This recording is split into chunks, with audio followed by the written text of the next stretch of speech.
Capital in the 21st Century.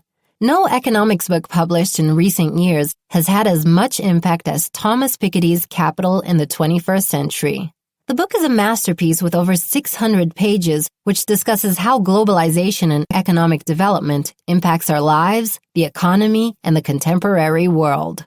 Piketty, after years of research, brings us a major essay on how capitalism generates inequality for society, increasing the concentration of wealth. In his work, he traces a history of how the economic regime has reached its present state and assesses a future prognosis for the world economy. The work is a benchmark for economic studies, but the 12-minute team knows that not everyone has the time to devour this Bible. That's why we synthesized the book and created a microbook so you can learn its key ideas in no time. Shall we go? Introduction. Capitalism is a powerful force in economics, with a long history of entrepreneurs who have worked hard creating companies, making money, and returning it to the economy in the form of investments. With its roots in the 14th century, this economic system has been central to the construction and development of many markets in the world. Economists have argued and defended capitalism over the centuries, and the system shows no signs that it'll move in another direction. However, while it is clear that the system is both fascinating and successful, it also faces an imminent and growing threat of unequal wealth. Capital in the 21st Century by Thomas Piketty takes a deep look at the issues capitalism raises. It describes the foundation of capitalism, showing how an uncontrolled capitalist economy can lead to a great and dangerous chasm between the middle and upper classes. Each statement is supported by extensive data and research, as evidence of past trends as well as actual statistics. Once the problem has been established and exploited, Piketty then proposes a revolutionary solution that, if put into practice, could change the face of capitalism and economies around the world. Capitalism can lead to wealth inequality. To understand the problem with capitalism, you must first understand how capitalism works. Capitalism, in essence, concerns the production of goods and services with the primary purpose of making money, instead of exchanging it for other goods, food, and clothing, as was done in the past. A simple illustration of this is that of a farmer cultivating seeds for the sole purpose of selling them on the market for profit. In time, the farmer decides to invest part of his profit in seeds and equipment to produce more. What it reinvests is known as the capital, which are essentially the tools or money used to generate more money. When he sells his crop to the market, the money he earns back is called return. A portion of the return will be reinvested as capital again, while a portion will be used to pay those doing the work, in this case the farmer himself, and the cycle continues. Over time, the farmer may begin to think about his rate of return, which is the profit he recovers from his investments expressed as a percentage. When the farmer's operation begins to become more profitable, he may choose to hire more workers to increase his workforce and thus his productivity.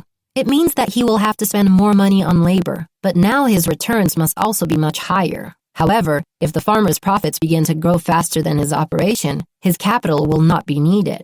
As an alternative, the excess of money will go directly into his pocket, and the inequality of wealth begins to develop. The same principles that apply to the farmer apply to the rest of the economy. If the rate of return continues to grow, but the economy does not grow with it, owners and organizations end up generating a disproportionate amount of wealth to save capital. While it is true that this wealth can often be transferred to capital and used to create new jobs, the result is that, ultimately, a very small percentage of people hold a very large percentage of the wealth of an economy.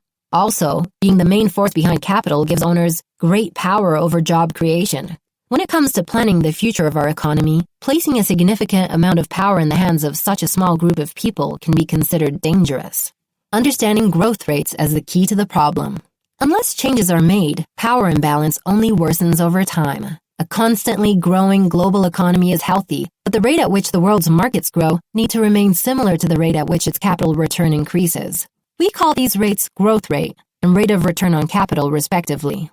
If the rate of return is off the scale of the rate of growth, there is a financial imbalance followed by social inequality. That is a problem that needs an immediate solution, since even the smallest gap can grow over time to dangerous proportions. It is best viewed by comparing market growth to population growth. If the world's population grew at a rate of about 1% each year, the number of humans on this planet would grow from just over 500 million in the 1700s to over 7 billion in 2012. Although a rate of 1% does not look like much at first, it grows exponentially, reaching large numbers over time. The same principle applies directly to capitalism and demonstrates the great problem of the way in which it currently works. If there is a small but steady difference between the rate of return on capital and the rate of growth, the imbalance will lean heavily in favor of the currently wealthy. Although it takes a long time, the results are inevitable. In the end, although unequal growth creates a dangerous social imbalance, that only worsens over time. Countries' national capital profile change each century. Simply put, the national capital is the sum of a country's domestic capital, assets they own in their own land, and their international capital, assets they own in other countries. Capital has increased and diminished over the decades, but possibly the most notable change has been in its nature. In the past, land was the most important type of capital, but it gave way to industrial and housing assets. Historically, France and the United Kingdom found great value in international assets, but major global events such as world wars and the Great Depression began to exhaust the value of these assets. By 2010, foreign holdings of these two countries were almost worthless. Domestic capital can also be divided into public and private assets. These two share an inversely proportional relationship. Losses on public assets often mean gains on private assets and vice versa. It means that changes in public and private capital often do not mean changes in domestic capital, but understanding the difference between the two is important. The public assets of a government are always non-financial, as in the case of buildings and government structures, or financial cash in the state. Private assets are simply assets that are not publicly traded. But capital was not the only thing which changed. The way governments deal with their debts has also changed throughout history, but some of the old methods have had unintended effects on the market. Inflation, where the prices of goods rise, and private lending, where the government borrows from rich private citizens, are both common methods of dealing with public debt, and both present effective solutions. Unfortunately, these methods are quite brutal for the working classes, with the former reducing purchasing power and the latter by giving back power to the already wealthy. Although both methods are declining in Europe, their impacts can already be felt. As markets recover, the unbalanced distribution of wealth is still a real and present factor. The first fundamental law of capitalism helps us find national income and more. To truly understand the complexities of global capitalism, one must understand its history, theory, and carefully examine current trends. The first and second fundamental laws of capitalism are formulas that go a long way in explaining market behavior over time and do a great job of simplifying history and making real problems clearer. The first fundamental law of capitalism says that the national income alpha is equal to the rate of return on capital, R, multiplied by the rate of capital income, beta. Simply put, the formula looks like this. Alpha equals R times beta. This small formula is powerful, making it incredibly simple to calculate national income, which is the total income received by everyone in a country. As an example, if you know that the capital or income ratio, the rate that demonstrates how much capital can be received with a year's income, is 5-to-1 with a 4% rate of return on capital, the national income is 20%. This law is very useful for finding national income, but it is also incredibly versatile and can be used to find its variables as well. For example, if you are looking for the current rate of return and you know the national income and the capital or income ratio, finding your answer is as simple as replacing the numbers in your formula. Because the rate of return is the measure of the amount of return received from investments, it is a very important statistic.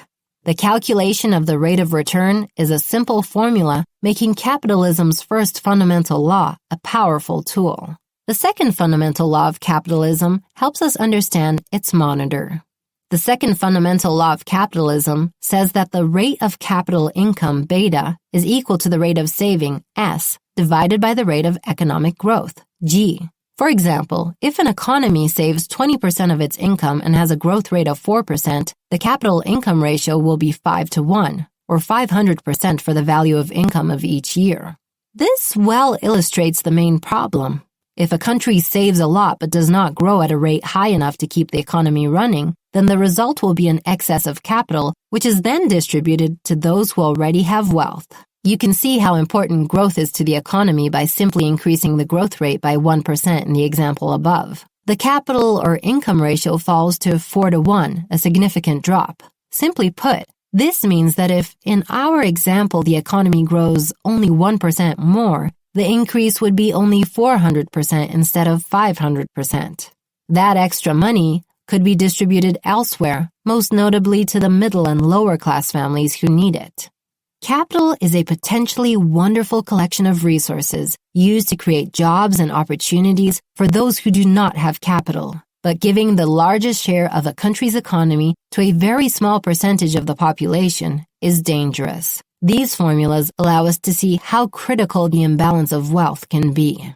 Capitalism has sufficient strength to support great setbacks.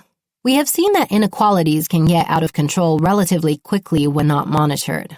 However, even with catastrophic problems affecting markets on a global scale, capitalism advances over time. In France and the United Kingdom of the 19th and 20th centuries, a working-class, middle-class citizen was rewarded with a good life, food on the table, and money in their pockets. But it also allowed others no realistic chance of getting close to the extravagant wealth of those who inherited fortunes.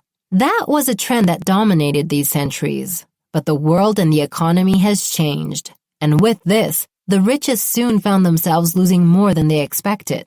The period between 1914 and 1945 was full of events in the worst possible way. World War I started both economically and politically. Just 11 years later, markets around the world plummeted in the widespread economic recession known as the Great Depression. The event began in 1929. Its effects were postponed until 1939, when combat shook the world again in World War II. These events hit the most prosperous members of society incredibly hard. In 1914, before the start of events, 1% of the income hierarchy in France controlled 20% of income. Between 1914 and 1945, that number plummeted to 7%. Top 10 lost control of 45% of their country's income, bringing the lifestyle of the highest class very close to the middle class. With so many impacts on the top 10%'s wealth, one might think that the chasm between the upper and middle classes would be lower, but this is not the case. Between 1945 and 2010, the top 10% recovered 3 percentage points, reacquiring 33% of the country's wealth, and there is still a growing trend. Given the habit of capitalism to grow the percentage wealth at the top exponentially, this inequality is a concern for the future. Capitalism has had some setbacks impeding its efficiency and remains a powerful force that leads to wealth inequality. Research shows that citizens in the top 10% of Europe's wealthiest countries in 2010 35% of capital and labor, while in the United States, the top 10% controlled a huge 60%. These numbers serve only to illustrate the dynamics of capitalism. Even with a world crisis spanning 31 years and markets breaking in several countries, time is all it takes to recover. An interference is required to reduce inequality significantly. Capitalism's dynamics are powerful. It takes small growth rates to put excessive capital in the pocket of the already wealthy. The system as such only aggravates the inequality of wealth over time and shows no signs of improvement. Some schools of economic thought advocate an approach without interference, believing that the economy will naturally regulate itself. However, as we have seen, even the 31 years of the economic crisis were not enough to permanently regulate the problem. What the economy needs is something unnatural. Here, unnatural simply means something that is directly created to regulate the inequality of wealth, opposing an external occurrence that unintentionally affects it. World wars are prime examples of natural interference, while progressive taxes, which are probably the best solution to regulate inequality, are unnatural interferences.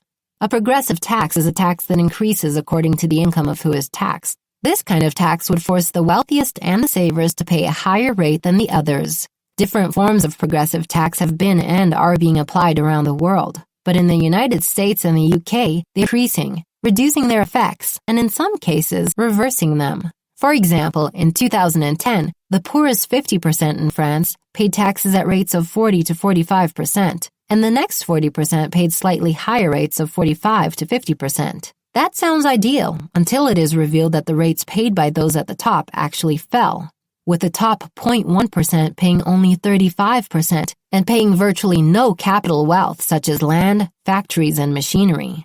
Progressive taxes are the step in the right direction, but for there to be some permanent and real change, the capital problem needs to be pointed out. A global tax on capital would solve many problems. With capital goods commonly free of taxes, something entirely new must be created to counter the problems generated by capitalism. A new and progressive global tax on capital solves these problems by inhibiting the power of capitalism over inequality and allowing for greater balance. Doing so would be a long and severe process, including elaborating a tax plan satisfactory to the whole world. But the efforts involved in creating a tool made specifically to regulate the inequality of wealth would be worth it. To achieve this, a high level of financial transparency would be required, allowing the general banking information of countries and individuals to be monitored. That would include assets held overseas. In today's modern society, it would be easier to achieve this thanks to electronic transfer records. This type of tax would be a perfect tool, in fact, too perfect to be true. It is almost impossible to get all the nations of the world to embark on this idea, as well as finding the perfect planning and support from rich countries. In fact, planning would take a long and impractical time, and the richest members of society would lose so much that they would never agree with this idea. A progressive global capital tax is a utopian concept, but that does not mean that it is not worth considering as a goal. Having an idea of perfection allows economists and governments around the world to see how a world with drastically less inequality would be, and then becomes a strong reference for future policies. Final notes. What started as a system that helped managers put their money back into the economy has grown almost overwhelmingly. Now, dreams of riches and fortune are virtually impossible for low and middle-class citizens in many countries around the globe. Wealth inequality is astonishingly high, and something needs to be done. These are not just theories. Careful history studies reveal the power of capitalism dynamics, even in the face of the worst financial catastrophes in history, and two of the greatest wars the world has ever seen. The facts shown point to one conclusion. Wealth inequality is not a problem that will solve itself. We need policy changes that focus squarely on the main issues to end the chasm and level the playing field again. When we look at the problem of capitalism, it becomes clear that a progressive tax is the best solution. But in many countries, this type of tax does not affect capital, which is often exempt. Therefore, Thomas Piketty suggests that a progressive tax should be applied directly to capital globally.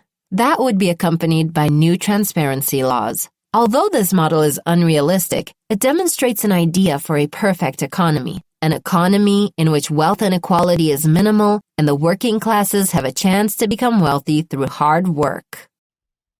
Hi, I'm Rhonda, and this is an exclusive audiobook video recorded for the Audiobook Master Channel.